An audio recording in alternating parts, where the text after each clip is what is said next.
បាទសួស្តីបងប្អូនសិស្សានុសិស្សទាំងអស់គ្នាបាទស្វាគមន៍ជាថ្មីសម្រាប់ការសិក្សាពីចម្ងាយតាមរយៈវីដេអូ YouTube របស់លោកគ្រូ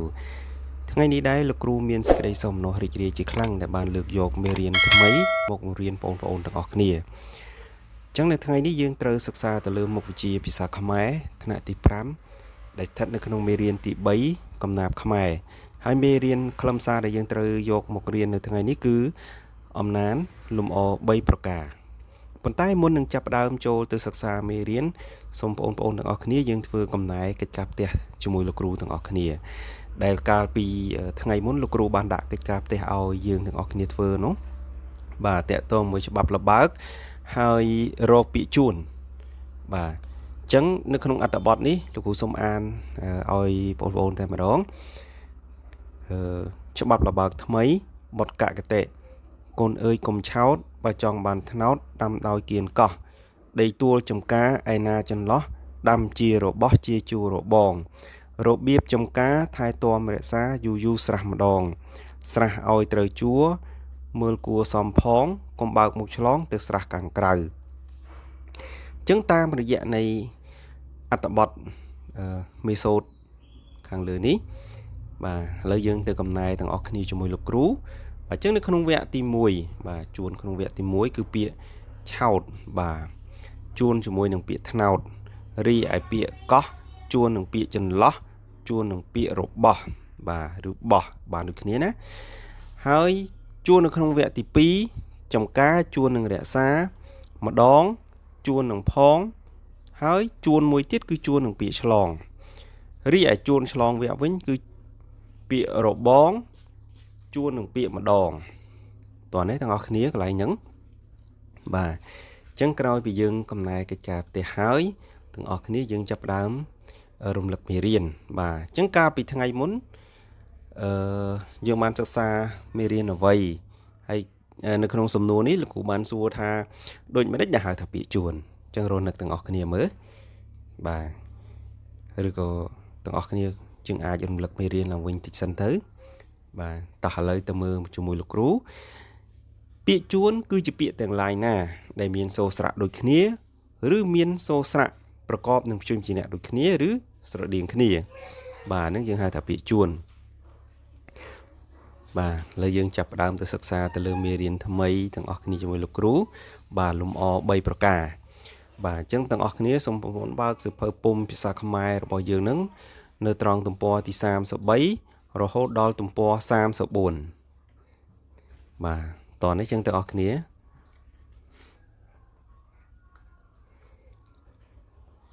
ប៉ុន្តែមុននឹងចាប់ផ្ដើមចូលទៅសិក្សាមេរៀនទាំងអស់គ្នាយើងក្រឡេកទៅមើលរូបភាពនេះសិនបាទអញ្ចឹងរូបភាពទី1វាបង្ហាញអំពីបាទការគោរពសំពះគ្នាបាទកន្លែងហ្នឹងចរិយាគាត់ល្អឯមួយទៀតគាត់ចេះគោរពចាស់ទុំ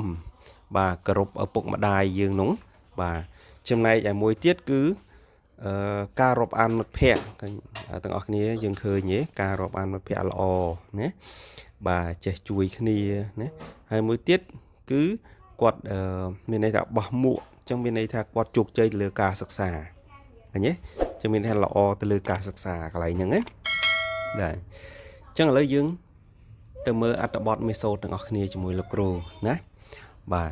អាចសូត្រជាមួយលោកគ្រូបានទេហ្នឹងហើយតោះឥឡូវវឹកហាត់សូត្រជាមួយលោកគ្រូតែម្ដងណាកុំឲ្យខាតពេលអ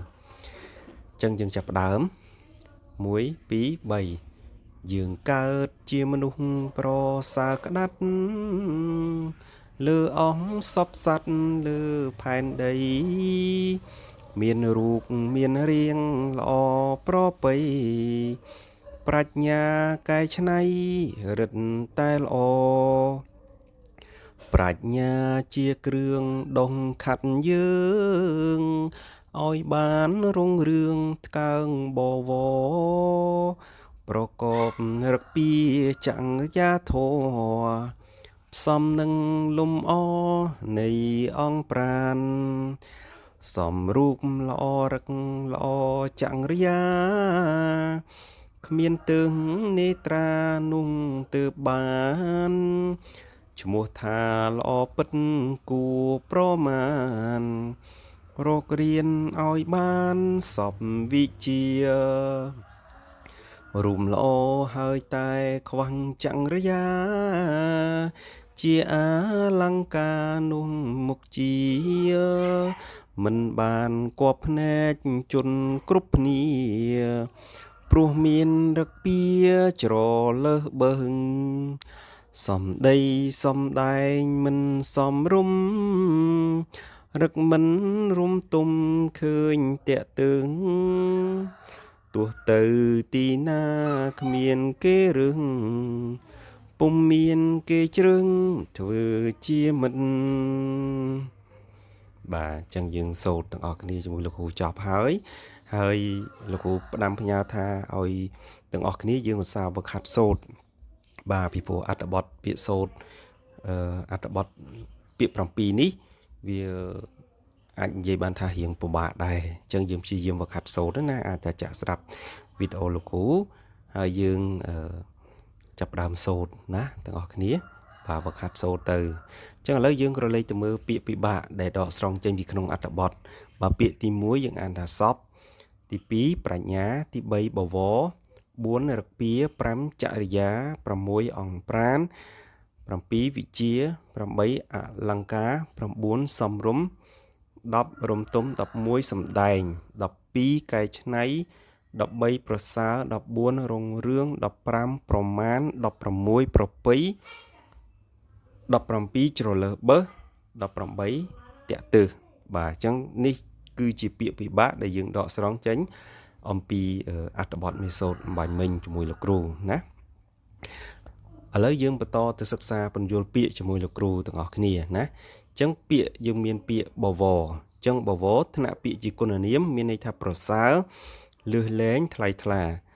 ចំណែកឯពាក្យអលង្ការថ្នាក់ពាក្យជានាមមានន័យថាគ្រឿងប្រដាប់សម្រាប់តុបតែងលម្អខ្លួនមានដូចជាខ្សែកចិញ្ចៀនខ្សែដៃក្រវិលអីជាដើមណាចំណែកឯពាក្យជ្រលើសបឺសថ្នាក់ពាក្យជាគុណនាមមានន័យថាដៃជ្រលើសគងលើច្បាប់ដែលឥតគោរពឥតក្រែងចំណែកឯពាក្យវិជាបាទមានថ្នាក់ពាក្យជានាមមានន័យថាសេចក្តីដឹងច្បាស់ការចេះដឹងចំណេះវេទមន្តមន្តអាគមរីឯពាក្យរឹកមានថ្នាក់ពាក្យជានាមមានន័យថាមាយាទកិរិយាអាការៈកិរិយាបែបបទសណ្ដាប់ធ្នាប់រីឯពាក្យនេត្រាថ្នាក់ពាក្យជានាមមានន័យថាភ្នែកទាំងពីរបាទភ្នែករបស់យើងណានេត្រារីឯពាក្យកែច្នៃថ្នាក់ពាក្យជាកិរិយាសព្ទមានន័យថាឬធ្វើឡើងវិញឲ្យខុសពីសភាពដើមបាទអញ្ចឹងក្រៅពីយើងសិក្សាពន្យល់ពាក្យហើយឥឡូវទាំងអស់គ្នាយើងទៅសិក្សាពាក្យផ្ទុយបាទជាមួយលោកគ្រូទាំងអស់គ្នាអញ្ចឹងសាកនឹកតិចមើលបាទមានពាក្យល្អខ្វះមិត្តនិងវិជាបាទរកពាក្យផ្ទុយតិចមកបាទតោះឥឡូវយើងទៅទៀងទាត់ជាមួយលោកគ្រូអញ្ចឹងពាក្យល្អផ្ទុយនឹងអាក្រក់បាទមិត្តផ្ទុយនឹងសត្រូវខ្វះផ្ទុយនឹងលើសវិជាផ្ទុយនឹងអវិជាតោះនេះអញ្ចឹងដូចវិញគឺពាក្យន័យដូចនឹងពាក្យផែនដីបាទអញ្ចឹងផែនដីមានន័យដូចនឹងពាក្យធរណីប្រតពីបថវីមហីបាទពោសធាមេតនីនិងបសុន្ទរីបាទឬបសុន្ទរីបាទដូចគ្នាពីរហ្នឹងណាបាទចំណែកឯពាក្យសូដូចនឹងពាក្យដោះបាទអញ្ចឹងដោះថ្នាក់ពាក្យជាកិរិយាសព្ទខាត់រំលែងពួតឧទាហរណ៍មីងរីកំពុងដោះឆ្នាំងរីឯពាក្យដោះមួយទៀតកិរិយាសព្ទមានន័យថាចាប់កើតក៏កើតចាប់មានពន្លកឧទាហរណ៍ស្រូវដោះឬក៏ពួតដោះបាទអញ្ចឹងចប់ជាមួយលោកគ្រូតាក់ទងជាមួយនឹងពាក្យពន្យល់ពាក្យផ្ទុយពាក្យន័យដូចហើយនិងពាក្យសូដូចឥឡូវយើងទៅឆ្លើយសំណួរជាមួយលោកគ្រូអញ្ចឹងសំណួរទី1គឺសួរថាតើមនុស្សល្អត្រូវមានអ្វីខ្លះបាទអញ្ចឹងទាំងអស់គ្នាសាកល្បងឆ្លើយមើលបាទអញ្ចឹងមនុស្សល្អត្រូវមានរឹកល្អចរិយាល្អរូបសម្បត្តិសមរម្យកេរ្តិ៍ឈ្មោះល្អនិងមានចំណេះល្អអញ្ចឹងលោកគ្រូសុំបកបន្តិចកន្លែងរូបសម្បត្តិសមរម្យហ្នឹងចង់សំដៅទៅលើរូបសម្បត្តិមនុស្សយើងមិនថាល្អអាក្រក់អីទេសំខាន់ឲ្យយើងចេះរៀបចំខ្លួនឲ្យបានស្អាតបានល្អអីចឹងណាហ្នឹងហើយអញ្ចឹងយើងចូលដល់សំណួរទី2តើក្នុងកំណាព្យនេះគេប្រៀបធៀបចក្រយាទៅនឹងអ្វីព្រោះអ្វីបាទសាកល្បងឆ្លើយទាំងអស់គ្នាមើលបាទអញ្ចឹងចរិយា គឺគេប្រៀបធៀបពាក្យហ្នឹងទៅនឹងអលង្ការព្រោះអលង្ការជាវត្ថុដែលមានតម្លៃដែលមនុស្សយើងគ្រប់គ្នាយើងឲ្យតម្លៃទៅលើអលង្ការហ្នឹងណាអញ្ចឹងម្ល៉េះហើយគេយកពាក្យចក្រយ៉ាងទៅប្រៀបធៀបជាមួយអលង្ការចំណែកទី